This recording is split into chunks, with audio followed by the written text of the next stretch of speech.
Indonesia is at the epicenter of the COVID outbreak in Asia, fueled by the more infectious Delta variant. Authorities in the capital, Jakarta, have dug 7 new cemeteries where they can bury 200 bodies a day. Indonesia has become the epicenter of Asia's COVID crisis. The country is reporting tens of thousands of new infections daily, and more than 1,000 people are dying each day. That's putting a strain on hospitals, of course, and on those who bury the dead. BBC Indonesia's Valdia Baraputri has been following those funeral workers. A joint effort. Firefighters and police officers now called to deal with the bodies of those who are dying at home, many having been turned away from hospitals which were already full. We can't show you the proceeding inside the house. Obviously, it won't be fair for the victim and the family. Currently, the team is tending to the body. They covered them in a shroud, and most of the time without removing the clothing that's already on the victim's body for their safety. After that, they put the body inside the coffin and even pray for the victim according to their religion. In this house, the virus claimed 2 lives within a week and infected the entire family. The grandmother died at the hospital. Later that day, the test results showed that the grandfather also had the virus. They didn't go to the hospital because the whole house was positive with COVID, so they tried to get better in self-isolation. The highly infectious Delta variant means the number of cases here is soaring. This COVID-19 response team is used to handling 2 or 3 bodies a day. Now they're getting calls about more than 50, but only managing to help move a dozen or so. A local crowdsourcing site, Lapor COVID-19, has been gathering data since the start of the pandemic and says that nationwide there have been more than 2,700 deaths at home since the beginning of June. President Joko Widodo has extended the partial lockdown for Java, the most densely populated of Indonesia's islands, and Bali. But people are being allowed to eat outside restaurants and food stalls for a maximum of 20 minutes. As we know that the trend shows that there has been an improvement in getting COVID-19 under control. The case rate, hospital bed occupancy, and positivity rate show a decline as shown in several provinces in Java. 2 days before that announcement, Indonesia hit a daily record of more than 1,500 dead. The government has designated at least 7 COVID-19 cemeteries in Jakarta alone. This one quickly filled up. As you can see behind me, the excavator that digs new graves and the excavator that closes the other graves over there are working simultaneously. The ambulances that carry the bodies keep coming one after the other.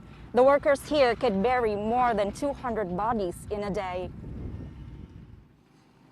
Indonesia is reporting the world's highest absolute number of new COVID-19 cases. This, along with low rates of vaccination, limited testing, and the surge in cases of the Delta variant, means teams like this will continue to work around the clock. Valdia Baraputri, BBC News, Jakarta. American gymnast and 4-time Olympic gold medalist Simone Biles has withdrawn from Thursday's individual all-round final in Tokyo. Let's start with the Olympics, and it's been announced that the American gymnast Simone Biles has pulled out of another gymnastics event. She's withdrawn from the all-round competition in which she is defending champion. On Tuesday, she pulled out of the team event, saying she needed to focus on her mental health. Well, Simone Biles has yet to decide whether to compete in other individual events in Tokyo. BBC sport presenter Chetan Pathak has more.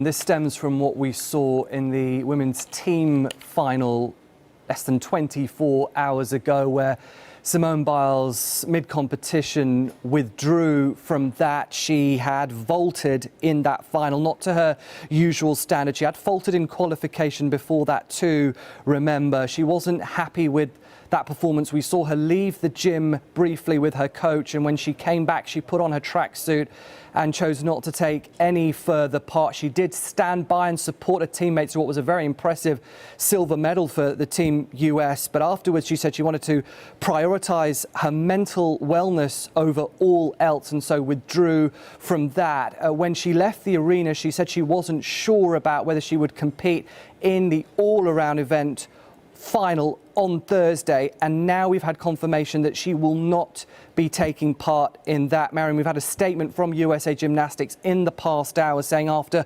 further medical evaluation, Simone Biles has withdrawn from the final individual all-around competition at the Tokyo Games in order to focus on her mental health. They say Simone will continue to be evaluated daily to determine whether or not to participate in next week's individual event finals, and she is through to all of those individual finals. But for the moment, this is going to be assessed day to day. There was so much support for Simone Biles following her decision yesterday. We talk so openly, don't we, about physical health in sport, and that's not a taboo. But in mental health terms, you don't hear about it as much, and Simone Biles put it front and centre. You only had to look on Twitter at the array of sports stars that were coming out in support of her. This enormous pressure that she faces. There is no bigger star at these Olympics than Simone Biles. She was coming into these games hoping to accomplish yet more history. Remember the 4 gold medals she won in Rio and the bronze medal. Yes, she's added a silver to that, but the weight of expectation every time Simone Biles competes, she's expected to win, and she's talked about the challenges of that pressure in the past, and clearly at the moment mentally she doesn't feel in the right place to put her body and her life on the line, which is what you do as a gymnast. And I think it's interesting that it was 24 hours ago we were talking about Naomi Osaka. I know she lost in the tennis, but she is one of the faces of these Tokyo Games, and she was very honest afterwards saying the pressure got too much to her too. There's so much expectation on these athletes, and for the moment, Simone Biles putting her mental health first. Stay with us. The latest weather forecast is coming up after the break.